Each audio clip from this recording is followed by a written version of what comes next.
Bienvenue dans le Gamtriche, donc dans les Préalpes bernoises, et on est de retour pour tester le IRIX 15 mm f2.4 et cette fois-ci on va faire de la photo de nuit, de la photo d'étoiles.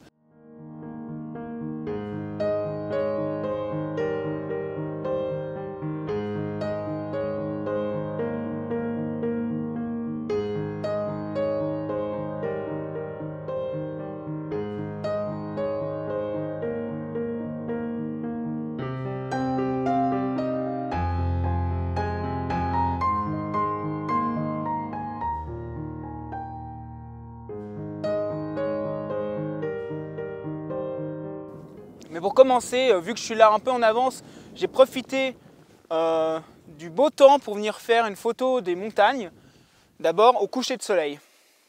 Et j'ai trouvé un premier plan assez intéressant. Vous pouvez voir, c'est un peu de glace qui ressort de la neige. Et donc là, le but, c'est d'avoir tout net de là à la montagne.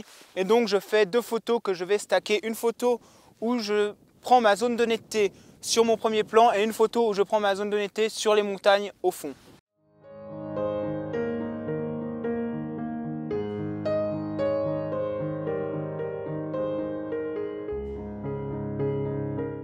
Mais donc, on est là pour parler de photos d'étoiles. Mais qu'est-ce qu'il vous faut pour faire des photos d'étoiles? Eh bien, c'est assez simple, il vous faut un trépied, un objectif grand angle ou ultra grand angle. Généralement, plus on est grand, mieux c'est. Et un objectif qui ouvre grand aussi. Parce qu'on va monter beaucoup dans les ISO, mais c'est aussi bien de gagner de la lumière en pouvant ouvrir grand. Donc f2.4, ce sera top. Et une frontale parce que vous faites des photos de nuit et c'est généralement plus simple de prendre des photos, de faire vos réglages avec une frontale.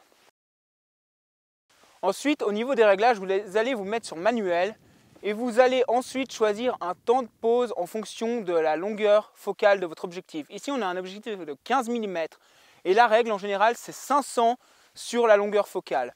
Mais comme on est sur APS-C, il faut faire le multiplicateur 1x6 de Canon ou 1x5 de Nikon.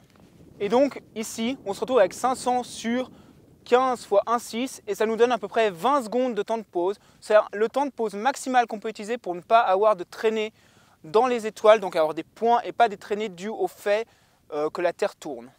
Ensuite, l'ouverture, vous allez prendre la plus petite, f2.4, où vous pouvez, si vous voulez, monter d'un cran pour avoir généralement une meilleure qualité sur les objectifs. Moi, je suis quasiment toujours à f2.4, enfin au plus bas. Et ensuite, les ISO, vous pouvez monter assez haut, 6400. Soit vous faites qu'une seule photo et dans ce cas-là, 6400 ISO, vous aurez quand même du bruit dans les ombres, surtout dans le premier plan. Ou vous faites comme je fais de plus en plus, plusieurs photos que vous stackez. Et là, vous allez voir que le bruit du premier plan disparaît complètement. C'est vraiment le top pour faire des photos d'étoiles. En fait, surtout le centre de la Voie lactée, qui est vraiment la plus belle partie à prendre en photo, on peut la voir dans l'hémisphère nord qu'en été. Et on la voit en hémisphère sud, en hiver. Donc là, c'est pas vraiment la période idéale pour ce genre de photos. Mais il n'y a pas besoin d'avoir une belle Voie lactée pour avoir une belle photo d'étoiles, juste de voir les étoiles. Il y aura peut-être quelques nuages, mais c'est pas grave, ils sont fins. On verra les étoiles à travers, ça peut rendre quelque chose de très très bien. Et de toute façon, le but, c'est de pouvoir s'entraîner et de voir ce que cet objectif arrive à faire pour, pourquoi pas, faire de futures photos de Voie lactée un peu plus en été avec une belle nébuleuse.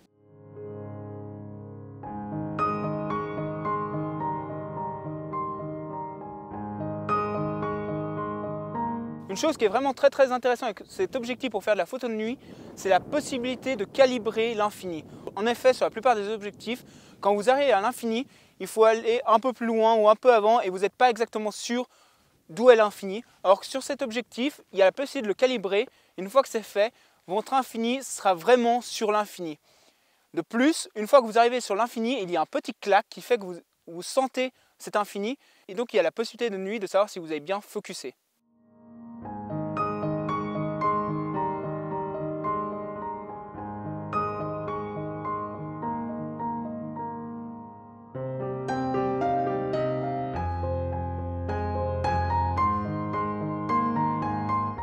Je suis de retour dans la voiture et il fait un bon moins 10 dehors.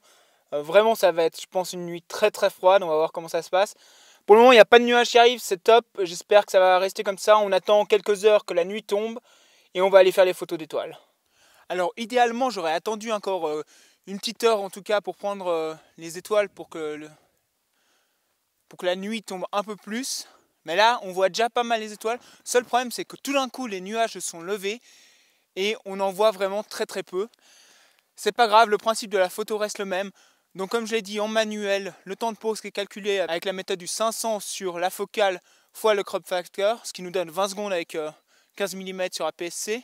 Donc là c'est ce que je fais, je prends plusieurs photos pour stacker le premier plan pour avoir un premier plan vraiment sans bruit. Donc sinon la plus grande ouverture possible, et là je suis à ISO 3200, ça suffit pour le moment. Je pourrais monter à 6004 mais 3200 ça va.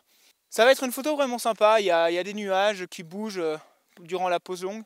Donc voilà, j'ai déjà pris quelques photos maintenant. On verra si durant la nuit il y a une plus grosse ouverture dans les nuages. Sinon on en restera là. Mais ce sera déjà une photo vraiment sympa.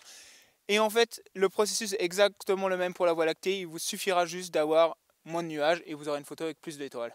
Une dernière chose vraiment très importante que j'ai oublié de mentionner, c'est qu'il faut obligatoirement mettre un retardateur de 2 secondes voire 10 secondes. Parce que lors de votre photo, le moment où vous allez appuyer sur le bouton, et il y aura des micro-mouvements et cela va faire bouger votre appareil photo et votre photo sera floue. Je vous conseille de mettre un retardateur et comme ça vous êtes sûr que votre photo soit bien nette.